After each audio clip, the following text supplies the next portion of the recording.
Hey guys, I'm Stephanie, and this is Steph Stove, and today I'm going to share with you 3 different ways to make buttermilk.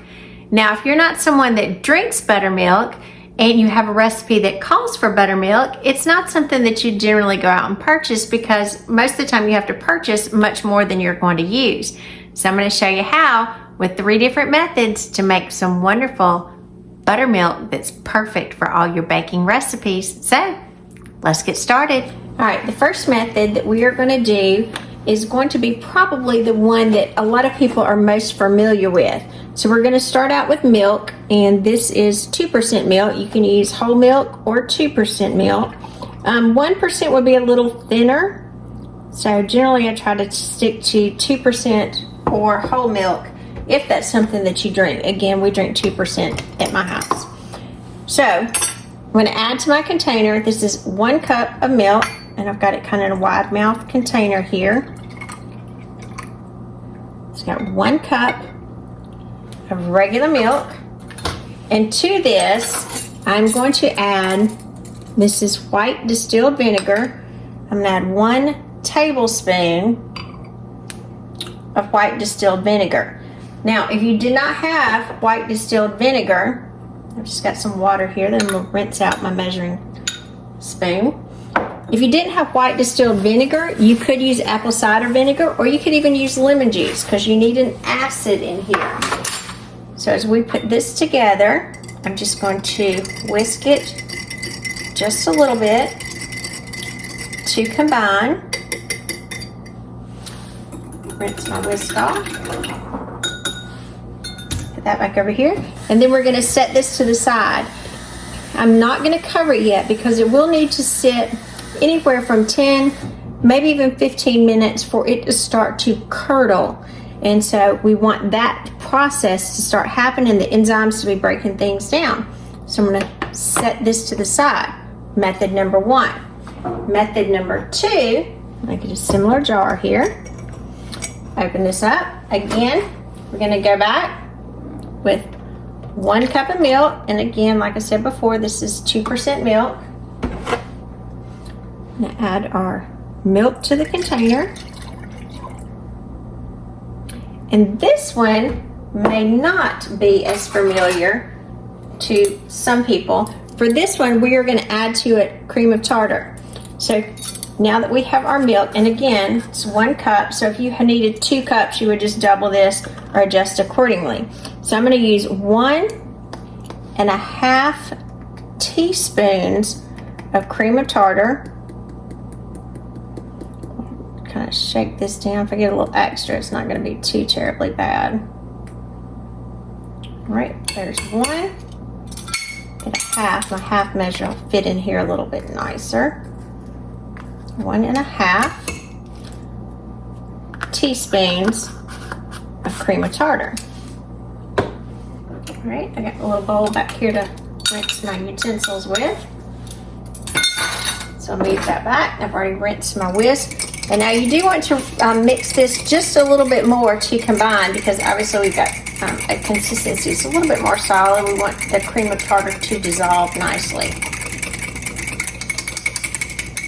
Make sure that's dissolved.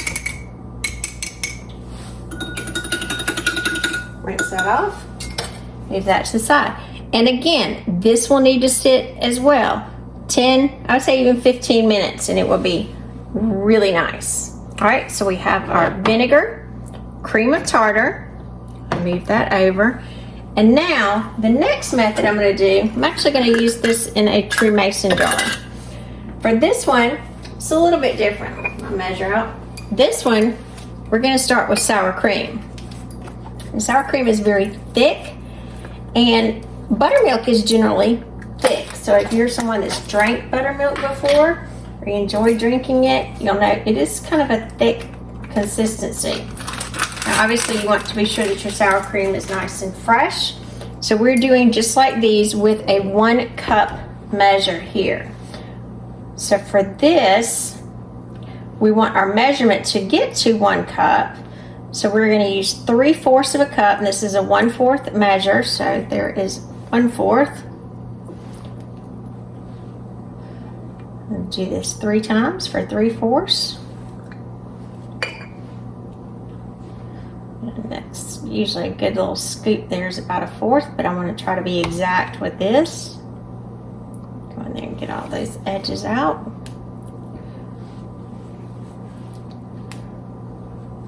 All right, might put a little tad more in there, just in case I missed some. Move my sour cream to the side. And then you want to thin this, because obviously this is a very thick mixture already. So you have 2 choices to thin this. You can thin it with water, or you can thin it with milk. So being consistent with what we're doing, and since we're using milk each time, I'm going to use milk. And remember, we're trying to get to a 1 cup measure here. So we are going to use 1/4 for our liquid. Make sure I've got exactly 1/4 there. So I do have 1/4 of milk. And we are going to whisk this together until, and you can see obviously this is a lot thicker, until we're thinning out that sour cream. Now this is going to have that rich consistency. So if you're using this as a substitute for a dip in a recipe or salad dressing, this is a really good alternative.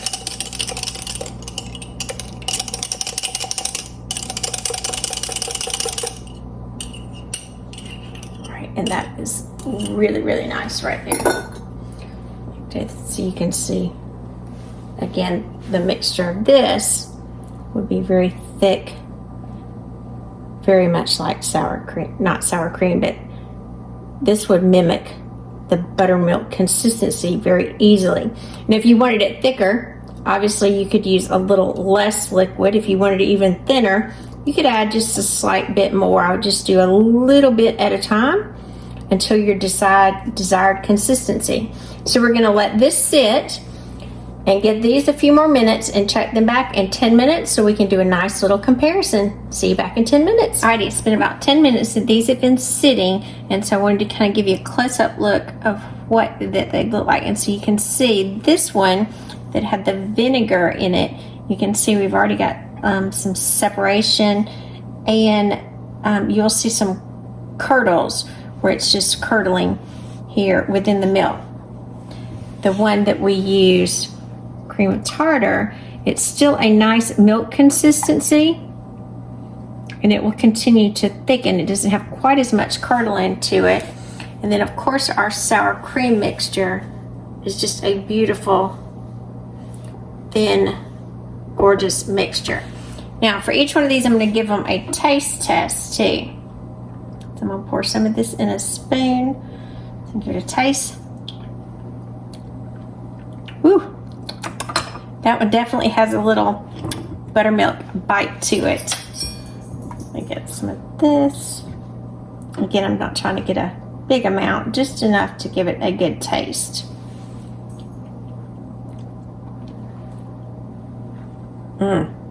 This has a good taste. I think I could actually even drink this one. This one is a little bit more bitter, and I think I can taste some of the vinegar, but by far this one has a smooth, really good taste to it. And of course this one, our sour cream and milk thinned out, is our thickest. Ooh, that's good too. That would be nice and good and creamy with some, to make some wonderful biscuits out of. So these are all wonderful baking alternatives when you need some buttermilk. I'm Stephanie, and this has been Steph Stove, where today we had 3 versions of making our own buttermilk. Now buttermilk is one of those things that's wonderfully delightful if you're making biscuits. You can use it in cornbread and muffins, pancakes. Buttermilk pancakes are amazing. Or lots of baked goods. It just adds a wonderful richness and just goodness to it.